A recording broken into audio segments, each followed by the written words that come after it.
के इंदौर शहर और आसपास के जिलों में अस्पतालों में ऑक्सीजन को लेकर अब भी हाहाकार मचा हुआ है। जैसे जैसे कोरोना के गंभीर मरीज बढ़ते जा रहे हैं, इंदौर शहर सहित संभाग के 8 जिलों में ऑक्सीजन की खपत भी लगातार बढ़ती जा रही है। बताया जाता है कि इंदौर सहित संभाग में करीब 125 टन ऑक्सीजन की जरूरत पड़ रही है, लेकिन इसमें से आधी ऑक्सीजन भी मुश्किल से मिल रही है। इस आधी ऑक्सीजन से अस्पताल तो चल रहे हैं, लेकिन मरीजों की सांसें उखड़ रही हैं। इंदौर से लेकर छोटे शहरों के अस्पताल में हो रही मौतें इसके गवाह हैं। इंदौर के अलावा खरगोन, बड़वानी, झाबुआ, खंडवा आदि जिलों में जिला अस्पताल भी ऑक्सीजन की कमी से बुरी तरह से जूझ रहे हैं। इंदौर के लगभग सभी बड़े अस्पतालों में बुधवार को भी ऑक्सीजन सिलेंडरों को लेकर भागदौड़ मची रही। बुधवार को गुजरात के जामनगर से लिक्विड ऑक्सीजन के 2 टैंकर आए, जिसमें कुल 50 टन ऑक्सीजन इंदौर पहुंची।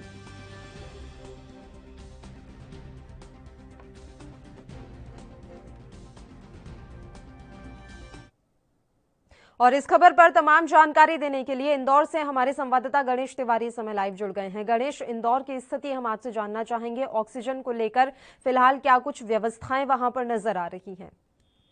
पहले सबसे पहले बता दूं कि हालांकि ऑक्सीजन की जो किल्लतें हैं, अब उन कमियों को जो है मध्य प्रदेश के इंदौर में दूर किया जा रहा है। लगातार जो है नई नई खेप के द्वारा जो है मध्य प्रदेश में ऑक्सीजन सप्लाई की जा रही है। लगातार जो है ऑक्सीजन के नए टैंकर आ रहे हैं। सतत जो है मध्य प्रदेश सरकार अब इस पर लगी हुई है।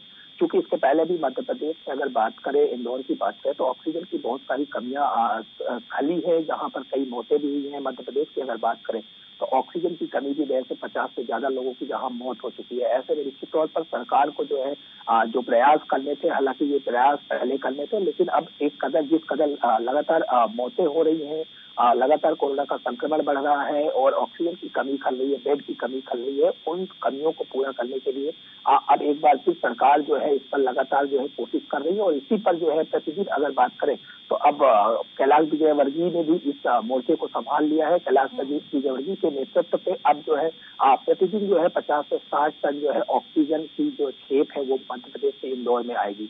तो जो इंदौर में कमियां खल रही थी, लगातार जो है ऑक्सीजन की कमियों की वजह से भी कई ऐसी खबरें आई जहां पर मौतें हुई हैं और लोग परिजन जो है परेशान थे ऑक्सीजन की कमियों की वजह से। अब उन कमियों को पूरा करने के लिए जो है सरकार उस पर प्रयासरत है। जी पल्लवी।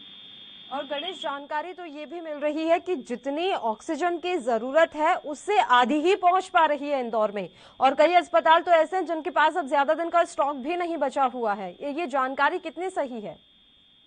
निश्चित तौर पर अगर जो ऑक्सीजन हालांकि चाहिए उससे कम ही ऑक्सीजन अभी आ पा रही है। लगातार जो है सरकार और जो मंत्री हैं उनकी तरफ से यही कहा जा रहा है कि 2 से 3 दिनों के अंदर जो है जो लगातार जिस कदर खपत है मध्य प्रदेश में और इंदौर में और तमाम जिलों में जिस कदर खपत है, उतनी ऑक्सीजन की सप्लाई जल्द पूरी की जाएगी। हालांकि लेकिन अभी राज्य सरकारें जितनी हमें आवश्यकता है, औसतन 100 टन की आवश्यकता अगर हमें प्रतिदिन है इंदौर में, और औसतन अगर बात करें तो 500 से 6 मीट्रिक टन जो है मध्य प्रदेश में ऑक्सीजन की उपलब्धता होनी चाहिए। हालांकि वो अभी उपलब्धता नहीं है, लेकिन सरकार इस पर लगातार जो है सरकार अपनी तरफ से बयान दे रही है कि जल्द हम 2-3 दिनों में इन दिक्कतों का जो है जो दिक्कतें आ रही हैं ऑक्सीजन की, उन कमियों को हम पूरा कर लेंगे। ठीक, बिल्कुल। और अभी बीच में हमने ये भी देखा कि रेमडेसिविर की भी वहां पर कमी हो गई है। हालांकि अब एक खेप वहां पर पहुंचाई गई है, तो इस इंजेक्शन को लेकर भी आपसे जानकारी चाहेंगे। अभी अस्पतालों के पास पर्याप्त मात्रा में क्या रेमडेसिविर उपलब्ध है?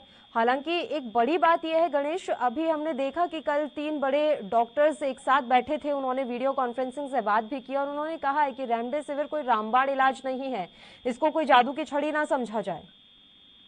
निश्चित तौर पर देखिए, रेमडेसिविर इंजेक्शन हालांकि अलग अलग डॉक्टर की पैनलों का साफ तौर पर कहना है कि कोई इंजेक्शन जरूरी नहीं है, इतना भी अहमियत नहीं है। लेकिन किस कदर हॉस्पिटलों में लगातार जो है कोरोना संक्रमण के मरीज बढ़ रहे हैं और ऐसे में हमारे पास ऑप्शन नहीं है कि हम कौन सी दवाई लगाए, क्योंकि अभी कोरोना का अगर बात करें तो इतनी अभी कोई ऐसी दवाइयां भी नहीं है जिससे हम तुरंत इस कोरोना जैसी गंभीर महामारी को समाप्त कर सकते हैं। तो ऐसे में जो रेमडेसिविर इंजेक्शन है या उसके ऑप्शन में जो 1-2 इंजेक्शन उपलब्ध है बाजारों में, वो इंजेक्शन ऐसे में हमारे रामबाण इसलिए साबित होते हैं क्योंकि कहीं ना कहीं कोरोना का संक्रमण वो कम करने में जो है हमारी सहायता करते हैं, बॉडी को डेवलप करते हैं और जो हमें एक तरह से ऑक्सीजन लेवल या तमाम जो दिक्कतें को सामना करना पड़ता है, उनमें कहीं ना कहीं थोड़ा सा राहत की महसूस होती है। तो ऐसे में जो रेमडेसिविर इंजेक्शन है, कहीं ना कहीं अभी वर्तमान की बात करें तो ज्यादा लोग डॉक्टर भी अगर देखा जाए तो डॉक्टर भी ज्यादातर रेमडेसिविर इंजेक्शन के लिए ही सजेस्ट करते हैं। हालांकि अलग अलग पैनलों में ये जरूर बोला गया है कि उसके लिए इतना मारामारी करने की जरूरत नहीं है, भागदौड़ करने की जरूरत नहीं है। लेकिन अभी भी अगर बाजारों की बात करें, इंदौर के बाजारों की बात करें, तो हालांकि रेमडेसिविर इंजेक्शन की अभी खपत जितनी होनी चाहिए उससे कहीं ना कहीं कम रेमडेसिविर इंजेक्शन उपलब्ध है। इसकी वजह से जो है लोगों का क्या है, काफी ज्यादा मारामारी बहुत ज्यादा इंजेक्शन को लेकर हो रही है। साथ ही जो ब्लैक मार्केटिंग है, कालाबाजारी है, वो भी रेमडेसिविर इंजेक्शन को लेकर चरम बाजार पर है। जहाँ 8,000 रुपए का इंजेक्शन है उसे 20-30 हजार रुपए में बेचा जा रहा है। यहाँ तक कि 70,000 में 2 इंजेक्शन भी बेचे गए हैं। लगातार जो है क्राइम ब्रांच की टीम, एसटीएफ की टीम इस पर सक्रिय है, लगातार ऐसे गिरोह को की धरपकड़ भी कर रही है। लेकिन कहीं ना कहीं इंजेक्शन की पूरी तरह से अभी जो जितना इंजेक्शन पर्याप्त मात्रा में हमें चाहिए उतने उपलब्ध नहीं हो पा रहे हैं। और यही वजह है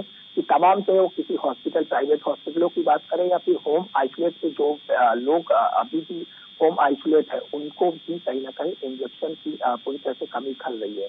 जी गणेश, अभी क्या लग रहा है कि संपूर्ण लॉकडाउन की स्थिति आ गई है मध्य प्रदेश में? अगर सरकार की बात करें, शिवराज सरकार निश्चित रूप से ही अच्छा काम कर रही है, कोशिश कर रही है कि लोगों की जान बच जाए, लेकिन जो परिस्थितियां इस समय बन रही हैं, पूरे देश में बन रही हैं, वो किसी से छुपा नहीं है। तो ऐसे में संपूर्ण लॉकडाउन की स्थिति नजर आ रही है मध्य प्रदेश में? सबसे पहले अगर बात करें तो जिस कदर देखिए कोरोना काफी तेजी से फैल रहा है और इस संक्रमण की चेन को हमें रोकना है, तो निश्चित तौर पर कहीं ना कहीं हमें बंदिशें जरूरी है ताकि इस संक्रमण की चेन को हम रोक पाए। क्योंकि हमने सरकार ने पहले मास्क को लेकर भी लोगों को जागरूक किया, लेकिन लोग बेपरवाह नजर आए, मास्क नहीं पहना, सोशल डिस्टेंसिंग का ख्याल नहीं रखा और आज इस कदर नौबत आ गई है कि कोरोना के लगातार संक्रमण जो है दिन प्रतिदिन बढ़ते जा रहे हैं।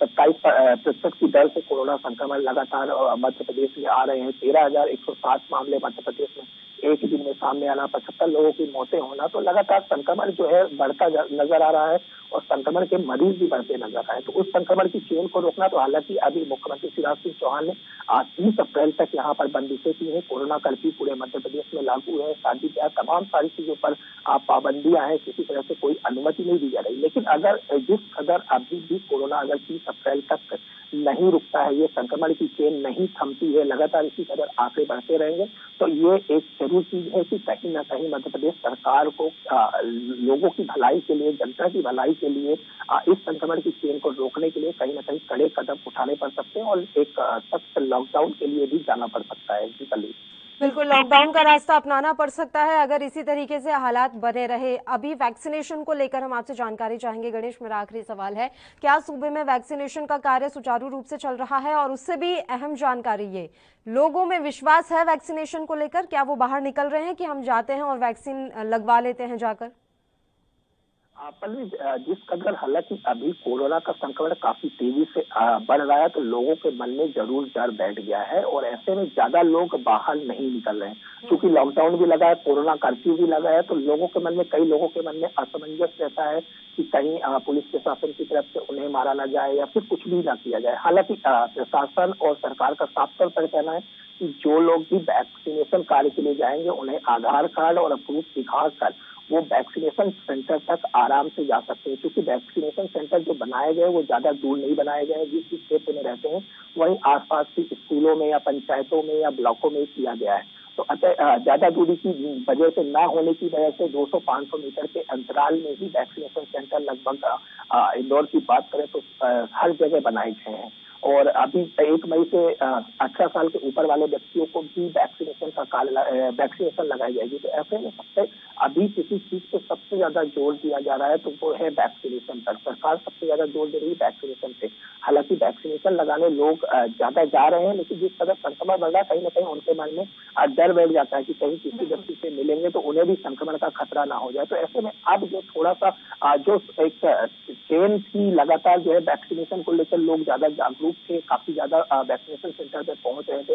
हालांकि उतनी अब भीड़ देखने को नहीं मिल रही, लेकिन फिर भी वैक्सीनेशन किसी आम जनता को भी पता है कि अभी कोई भी इलाज नहीं है। ऐसे में हमें वैक्सीनेशन ही है जो हमारे कहीं ना कहीं कुछ प्रतिशत तक जो हमारा संक्रमण है उसमें कमी और उससे संक्रमण को रोकने में कामयाब साबित हो रहा है। तो ऐसे में लोग जरूर वैक्सीनेशन लगवाने के लिए जरूर जा रहे हैं, लेकिन उतनी भीड़ देखने को जरूर नहीं मिल रही है जितनी कि पहले पूर्व में जब लॉकडाउन नहीं लगा हुआ था और लोग तब जा रहे थे। जी पल्लवी। बिल्कुल गणेश, उनका डर भी लाजमी है। जिस तरह की स्थिति बनी हुई है वो खुद ही घर से बाहर निकलने में इस समय डर रहे होंगे, तो ये तो वाकई में जायज है कि वो नहीं जा रहे हैं और उनको डर लग रहा है। खैर, फिलहाल के लिए आपका बहुत बहुत शुक्रिया। आपने